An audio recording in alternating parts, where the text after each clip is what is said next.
Hello everyone, I hope that everybody is having a great day. This has been a long week for me. Seems like this week has been taking forever. But today is February the 28th, so let's go ahead and get into our read for the day. Love that calls wrong right and right wrong simply isn't love. Real love rebukes and forgives. That right there is a very strong statement. I'm going to read that one more time. Love that calls wrong right and right wrong simply isn't love. Real love rebukes and forgives. Something to think about.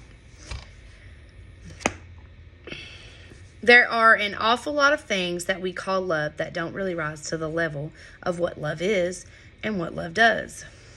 Being willing to tolerate things that are wrong in the eyes of God may create a comfortable surface peace, but it isn't what love does. Being willing to live inside of a circle of evil and not make waves may cause people to like me, but it isn't love. Saying, it's okay, don't worry about it, to a person who did something wrong is not really loving. Maintaining peace at any cost isn't love. Remaining silent when I should speak up isn't love.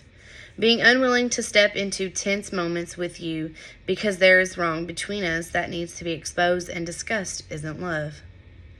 Asking you to tolerate whatever I do or say because you say you love me is a fundamental misunderstanding of what love is and what love does.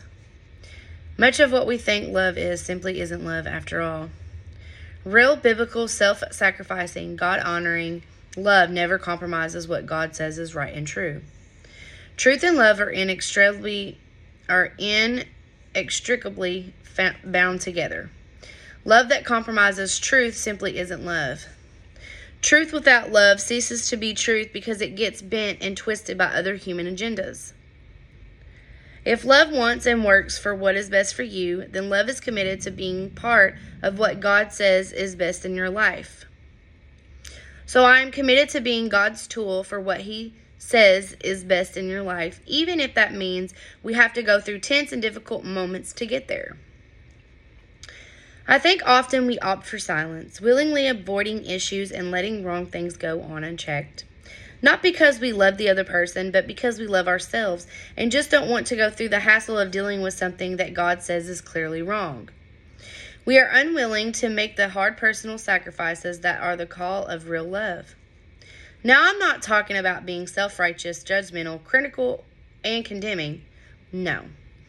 I'm talking about choosing not to ignore wrong, but dealing with wrong the same grace that you have been given by God. Grace never calls wrong right. If wrong were right, grace wouldn't be necessary. If sin weren't evil and wrong, Jesus would have never had to come. The cross of Jesus Christ is the only model you need of what love does in the face of wrong. Love doesn't call wrong right. Love doesn't ignore wrong and hope it goes away. Love doesn't turn its back on you because you are wrong. Love doesn't mock you. Love doesn't mean I turn the tables and work to make you hurt in the same way you have hurt me. Love doesn't go passive and stay silent in the face of wrong. Love moves towards you because you are wrong and need to be rescued from you. In moving towards you, love is willing to make sacrifices and endure hardships so that you may be right again and be reconciled to God and others. God graces us with this kind of love so that we may be tools of this love in the lives of others. That was a big tongue twister for me. For further study and encouragement, go to 1 Corinthians chapter 13, verses 4 through 13.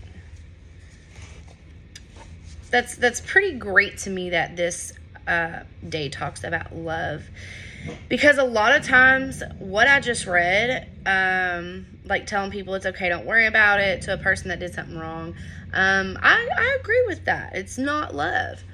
And that's just something that you say to please that person or please yourself because you don't want to have to deal with what's going to happen next. of what's going to happen next.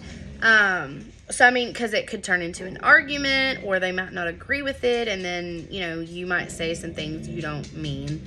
But this is a really good read to think about today. I don't know if you're going through something, whoever's watching, that may have needed to hear that today. But, yeah, so I hope that you guys have a wonderful weekend. Happy Friday. And I will see you guys tomorrow. Remember that Jesus loves you guys. I love you. Jesus loves you. And have a great day. Bye.